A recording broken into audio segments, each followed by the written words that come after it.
Guys আসসালামু আলাইকুম। Guys আমি রান্না করবো শর্মা। তেল টেল দিই, তেল ছাড়াই শর্মা রান্না করবো। এরা আবার তেল খায় না, এরা মশলা সেরকমটা খায় না, মশলা খুব কম খায়। তাই এরা তো রোজা রয়েছে, তা মশলাপাতি কিছু খায় না। এটাতে নামে লাহাম, লাহাম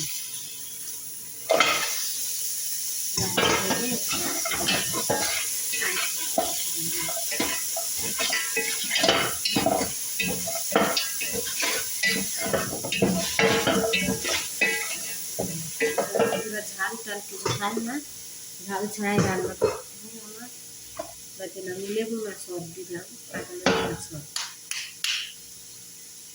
লেবু মাছ একটু নাড়াচাড়া করে নিলাম।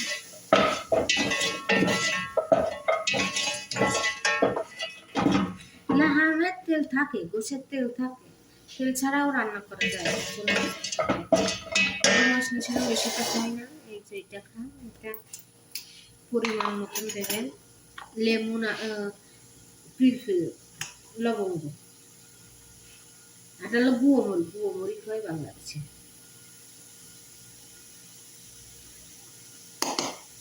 এটা খান, এটা ধনের গুঁড়ো দেবেন। এটা হলো ধনের গুঁড়ো আমি পরিমাণ মতন দিচ্ছি। দেখা সাদা ধনের গুঁড়ো যে যেরকম করে খাবেন সেই সেরকম করে দেবেন। সাদা সব রকমের মশলা, এটা বাংলাদেশে পাওয়া যায় মশলা।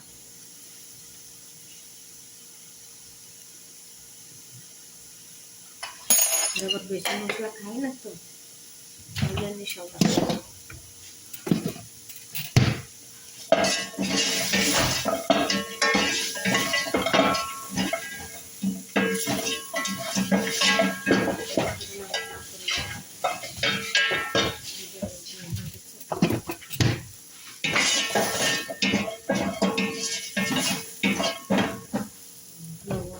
পরিমাণ মতন লবণ,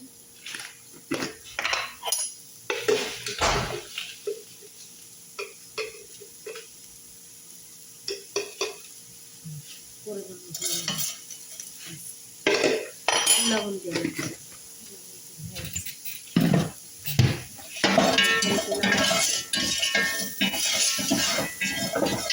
শর্মা রান্না করতেছি। এই যে এখানে টমেটো আছে, টমাট, রসুন, পেঁয়াজ,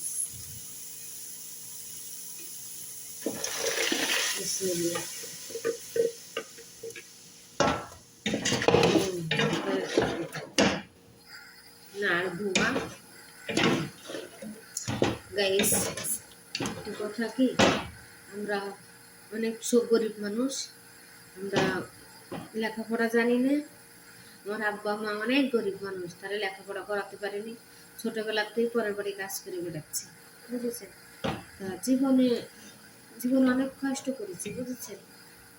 আপনারা যদি আপনার ভিডিও ভালো লাগে তাহলে একটু লাইক কমেন্ট শেয়ার করে দেবেন আমারে। আর এই ছোট বোনটার পাশে একটু থাকবেন যদি ভালো লাগে আপনাদের। এটা আমি শর্মা রান্না করতেছি। এইটা অভাবের সংসার হলে লেখাপড়া শিখাতে পারেনি, এটা রান্না করতেছি লাহাম দিয়ে। এখানে আমি দিচ্ছি রসুন, পেঁয়াজ, টমেটো দিলেই শক্তি বাড়ে, টমেটো দিছি। বেঁধে আমি এখানে দিছি মশলা, জিরে, গরম মশলা না, জিরে দিছি, আর হলো ধনে পাতা দিচ্ছি, ধনে কুচি দিছি, ধনে পাতা গুঁড়ো, আর লবণ দিছি, ফিলফিল আসওয়াদ, ফিলফিল ফিগরা দিচ্ছে এইটা। আপনারা যদি রান্না করে খেতে চান এইভাবে করে রান্না করে খাবেন, কোনো সমস্যা নেই। এরা ঝাল টাল খায় না, মশলাও বেশি একটা খায় না, এইভাবে করে রান্না করে আপনারা খাবেন, ভালো লাগবে মুখে। আর যদি ঝাল দিতে চান ঝাল দেবেন, এতে সমস্যা নেই, ঝাল দিলে একটু টেস্ট লাগে একটু ভালো, কিন্তু এরা আবার ঝাল খায় না, বুঝলেন? আসসালামু আলাইকুম, ভালো থাকবেন, সুস্থ থাকবেন, আসসালাম।